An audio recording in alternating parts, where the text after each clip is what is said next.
Let me ask you a question. Did you take piano lessons as a child? How did those turn out? My name's Nate Shaw. I'm the co-founder of the Brooklyn Music Factory, and I ask this same question to thousands of parents every single year. How many of you out there took piano lessons as a kid? Whole bunch of hands go up. How many of you are still playing today? All those hands come down. And here's the catch. I then follow with, how many of you wish you were still making music today? All those hands go back up.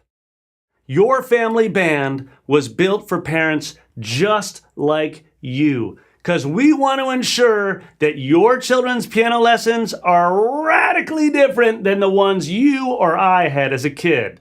Your family band is going to cover everything from how to buy the perfect first piano to the difference between Suzuki Method and School of Rock. We built this course because we want to make sure that your kids' piano lessons, guitar lessons, drum lessons, it doesn't matter. Their first music lessons ensure that they're making music this year, next year, and for the rest of their life. If you're ready to make a difference in your children's musical journey, let's get started together today.